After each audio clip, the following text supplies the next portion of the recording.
કેમ છો? મજામાં? સંધ્યા બ્લોગ્સમાં તમારું સ્વાગત છે. ગુડ મોર્નિંગ, જય શ્રી કૃષ્ણ. તો બધા મજામાં છું. તો મારે હવે બધું કામ પતી ગયું છે. તો કચરા પોતા થઈ ગયું છે. ડામર સાહેબ નોકરીથી આવી ગયા છે. તો શું કરીશ ગેલેરીમાં ખબર નથી. ડામર સાહેબ good morning. Good morning. Good morning. તો ગાઈસ મારે હવે જવાનું છે ગામડે. ગામડે ના કહેવાનું, શું કહેવાનું? વતનમાં કહેવાનું. મને એક ભાઈ કોમેન્ટ કરતા હતા કે બેન ગામડું ના કહેવાનું, વતન કહેવાનું. તો મારે જવું છે વતનમાં. તો કાલે શું છે આપણે પેલું શું કહેવાય? ના ના, અમારી છોકરી ઓફ થઈ ગઈ છે તો મારે બેસવા જવાનું છે. ડામર સાહેબને રજા તો 7 દિવસની ગોળણી રાખે. છોકરી બિચારીને તાવ આવતો હતો, મગજનો તાવ સરી ગયો.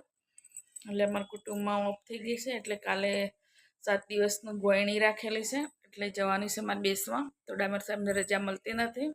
મોદી સાહેબ આવવાના છે એટલે તો હું એકલી જ જવાની છું. તો મારે હવે જમવા બનાવવાનું છે. તો જમવા બનાવી દઉં પછી નીકળી જાઉં.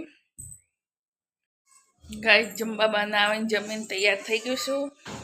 તો હવે જઉં છું. ડામર સાહેબ મને મૂકવા આવે છે બસમાં બેસાડવા માટે.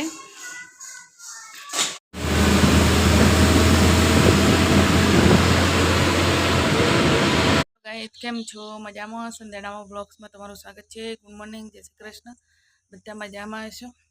તો નવા હોય તો યુટ્યુબ ચેનલ સબસ્ક્રાઈબ મળે. મસ્ત વાતાવરણ છે, તમને બતાવું વ્યૂ.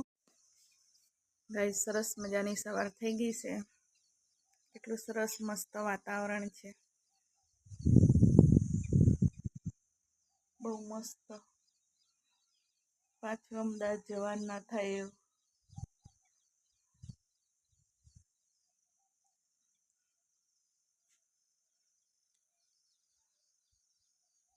રાત્રે વરસાદ આવ્યો તો હમણાં તો નથી. વાતાવરણ બહુ મસ્ત છે. ગાઈસ આ લીમડા ઉપર માળો બનાવ્યો છે. એ પક્ષી કયું પક્ષી કહેવાય? સરસ મજાનો માળો દેખાય છે. તો ફટાફટ કોમેન્ટ કરી દેજો. તો સરસ મજાનો માળો બનાવે છે. આ પક્ષીનું શું નામ છે? તો ફટાફટ કોમેન્ટ કરી દેજો. બહુ મસ્ત માળો બનાવ્યો છે. એક જ બનાવેલો છે. ગઈ સાલ બી બનાવ્યો તો આ સાલ બી બનાવ્યો છે.